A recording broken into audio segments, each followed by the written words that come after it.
Hi! In this video we are going to study the differences between American and British English. We are also going to study the ending ing. We are going to do that while we read about television. To introduce the topic, let me ask you this straight to you. What differences do you know exist between American and British English? Do you know that there are some differences? Are you aware of them? And also, the other question is, how do you use the ing ending in English? All right? Any answer that you can give me will help you remember the things that you already know about the topic, and that will help you understand what I'm going to show you better. All right? Let's start with the first activity. Read the following text about the role of an editor in television. Nice. In the television and movie industry, editors have to transform all filmed material into a polished final product for broadcast. Right? That is something that they have to do. Yeah, they have to transform what we film or what they film into something final. Good. Using computerized tools, editors mix the video footage with music, sound effects, and special effects. Wow, that's a lot of work. The editing crew is also responsible for most of the post-production process. So what they do after they finish filming, they have to do some more things. Determining how the story will be told, ultimately shaping the audience's experience. That's a lot of work for editors.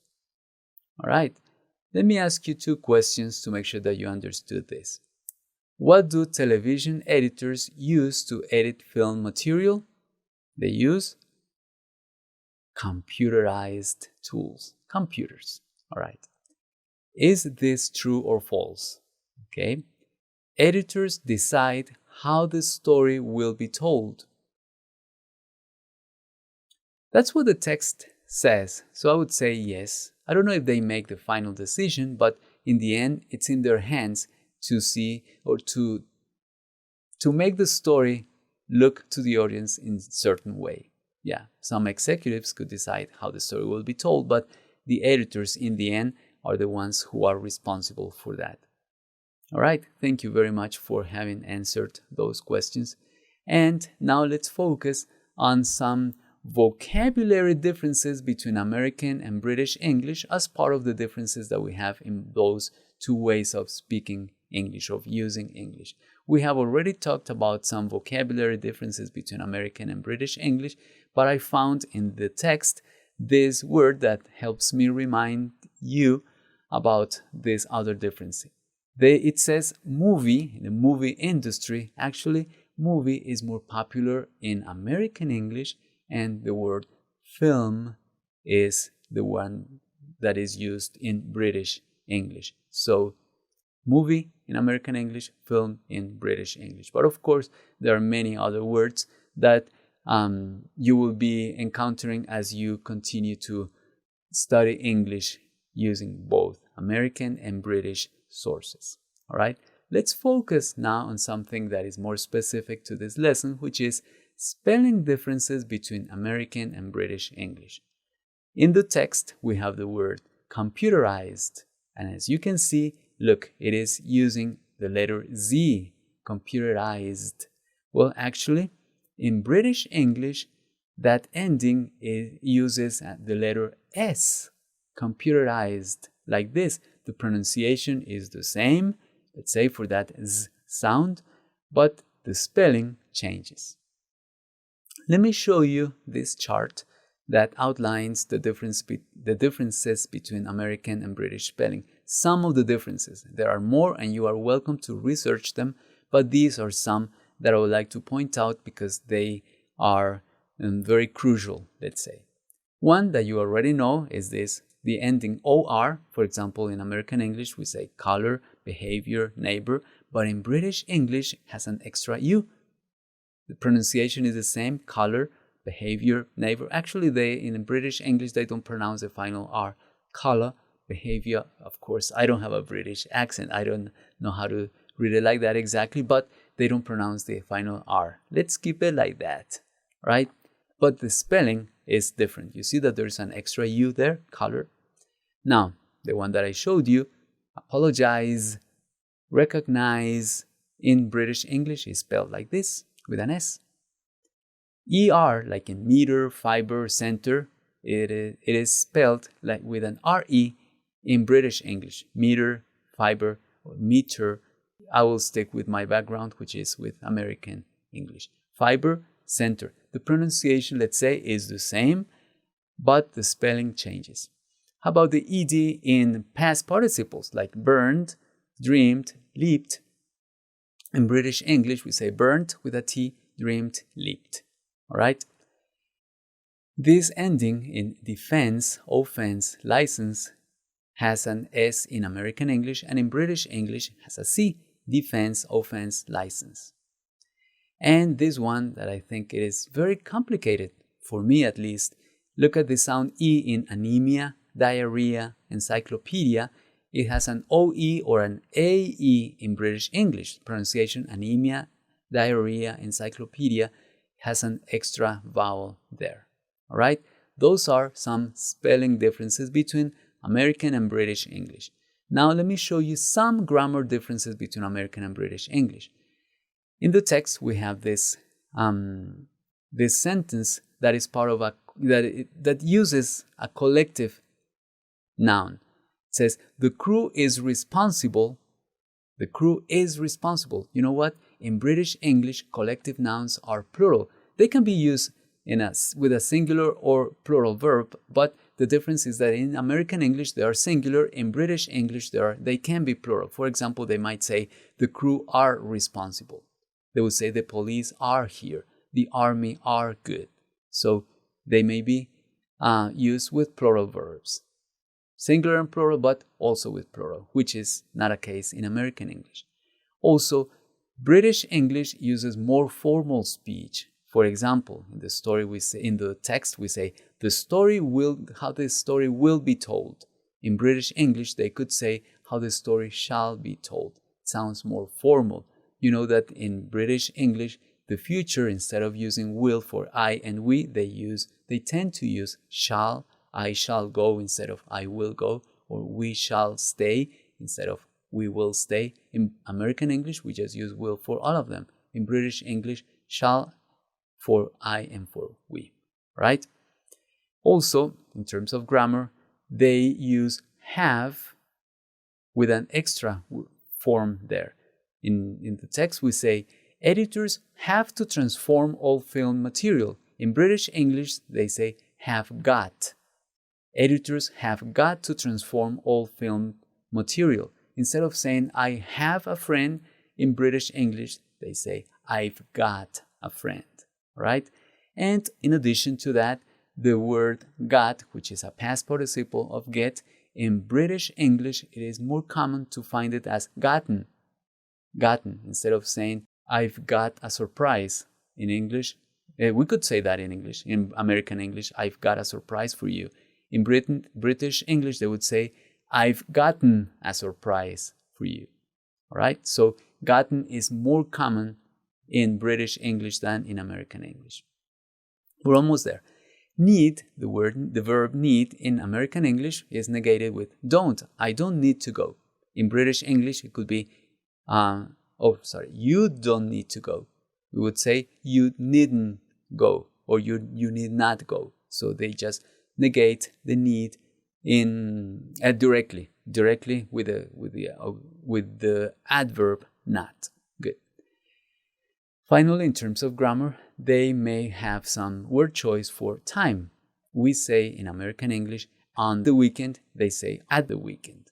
Sometimes they use that for places as well, but this is what I would like to reinforce the most here. On the weekend in American English, at the weekend in British English. Thank you for reviewing that with me, but I have an extra topic for you to understand, which is the uses of ing, which we are going to look at, especially because they may be very different in English and in Spanish, both in British and American English, of course.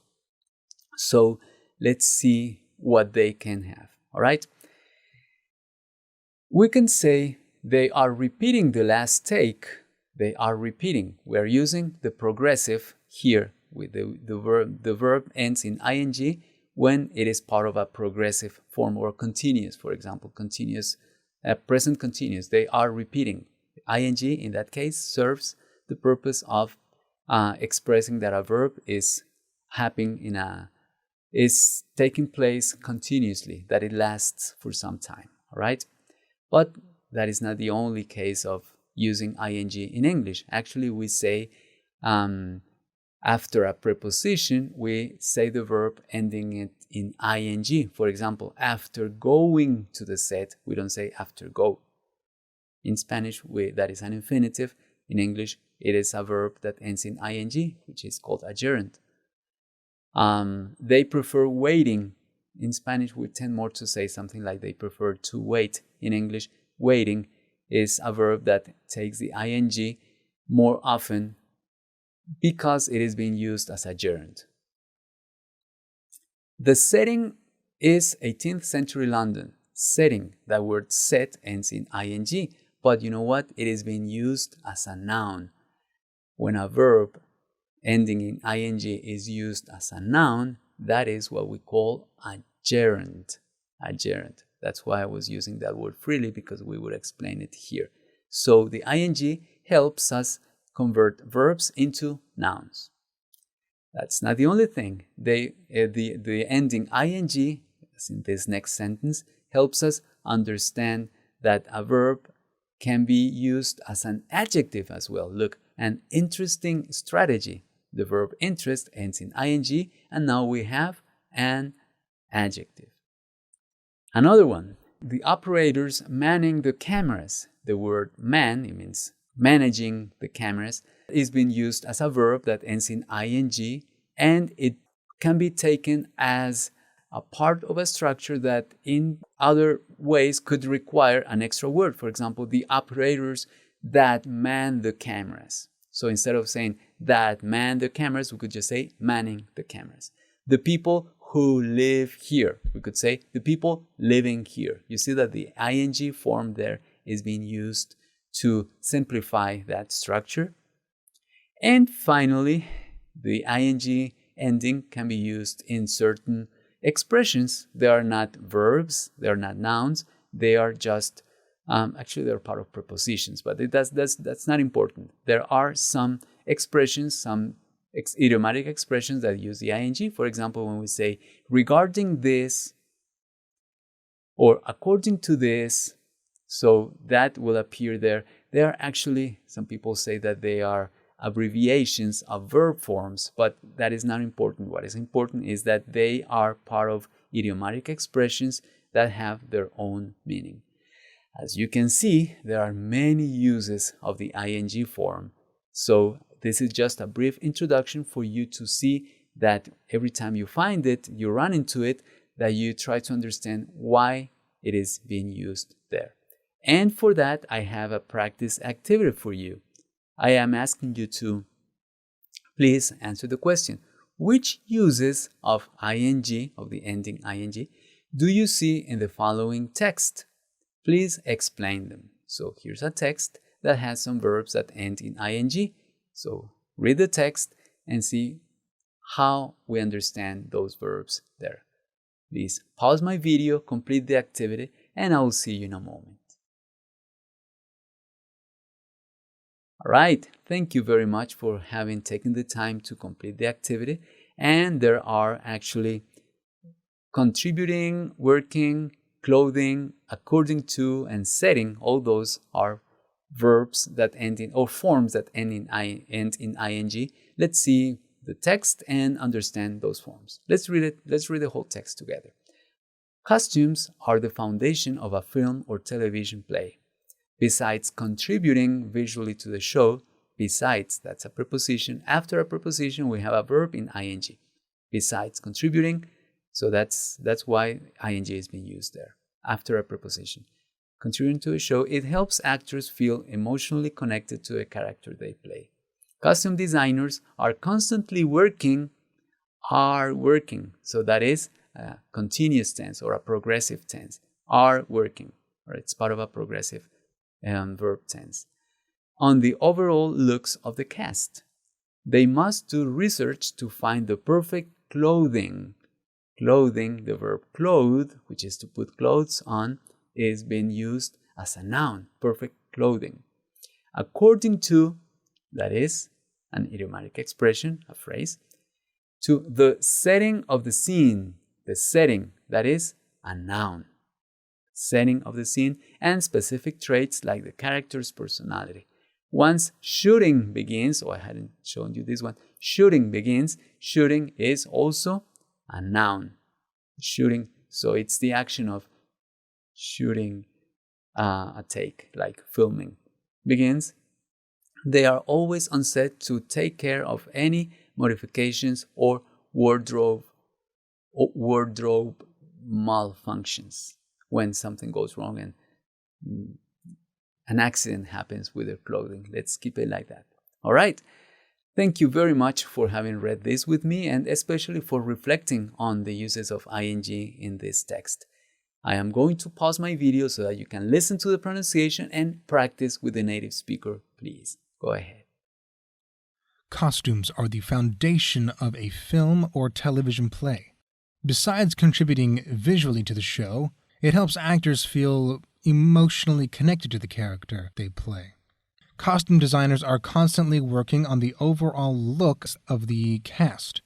They must do research to find the perfect clothing according to the setting of the scene and specific traits like the character's personality. Once shooting begins, they are always on set to take care of any modifications or wardrobe malfunctions. All right, thank you. Thank you very much for having pronounced with a native speaker and for having reviewed differences between American and British English and the uses of ing with me. Thank you very much, and I'll see you in the next video.